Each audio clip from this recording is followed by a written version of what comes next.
Hi friends, இன்னைக்கு வந்து நம்ம பார்க்க போகிறது வந்து ஒரு பாக்ஸ் தான். அது வந்து பென்சில் பாக்ஸ். அது வந்து பாஸ்வேர்ட் மெக்கானிக்கல் பாக்ஸ்ன்னு சொல்லுவாங்க. வாங்க அது பார்க்கலாம் எப்படி இருக்குதுன்னு.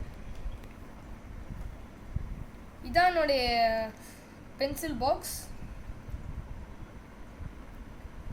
வாவ், பார்க்க நல்லா இருக்குல்ல. இது பார்த்தீங்கன்னா எனக்கு பிடிச்சதுன்னா நான் ஸ்டிக்கர் போட்டிருக்கேன். இது பார்த்தீங்கன்னா கிரிக்கெட் பால் மாதிரி இருக்கும். ஓகே, இங்கே பார்த்தீங்கன்னா என்ன போட்டிருக்காங்கன்னா இதோ பாஸ்வேர்ட் லாக் ஸ்டேஷ்னரி கேஸுன்னு போட்டிருக்காங்க. மெயின் மெட்டீரியல் வந்து பிளாஸ்டிக் தான். இது வந்து சைஸ் போட்டிங்கன்னா 27.9 சென்டிமீட்டர். ஓகே, ரிவ்யூ பண்ணலாம். இதில் பார்த்தீங்கன்னா இதில் வந்து கிளாஸ் நம்ம எழுதிக்கலாம். அப்புறம் நேம் எழுதிக்கலாம். அப்படி உங்களுக்கு பிடிக்கலன்னா எழுத அவசியம் இல்லை. அப்புறம் இதான் ஒரு பட்டன். இது பார்த்தீங்கன்னா ஷார்ப்னர் வரும் வெளியே. அப்புறம் ரெண்டாவது பட்டன் வந்து பார்த்தீங்கன்னா இது வரும்.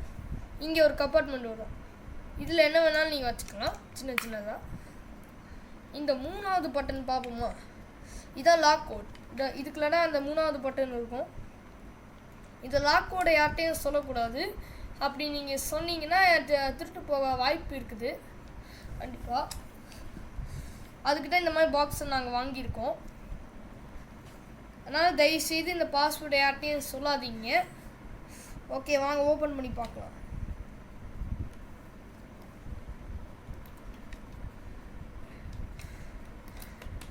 ஓப்பன் ஆயிடுச்சு. இதான் பார்த்தீங்கன்னா மூணாவது பட்டன். ஃபார் எக்ஸாம்பிள் இங்கே ஒரு பென்சிலு இல்லை பேனாவோ அது வெளில எடுக்கிறதுக்கு ரொம்ப ஈஸியாக இருக்கும். கீழே பார்த்தீங்கன்னா நான் வந்து ஒரு ஸ்கேல் வச்சுருக்கேன். இங்கே ஸ்கேல் கூட வைக்கலாம். அது எப்படி எடுப்பீங்க நீங்கள் கேட்பீங்க.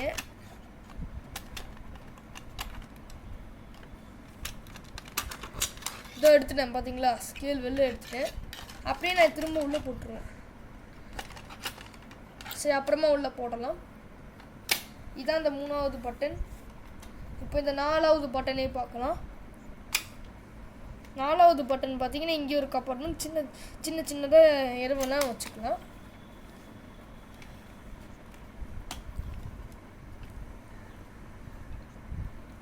அப்புறம் இங்கே மறுபடியும் ஒரு லாக் போட்டால் தான் க்ளோஸ் ஆகும். இங்கே பார்த்தீங்கன்னா இங்கே ஒரு கேலண்டர் இருக்குது. இன்னைக்கு டேட் வந்து பார்த்தீங்கன்னா 30.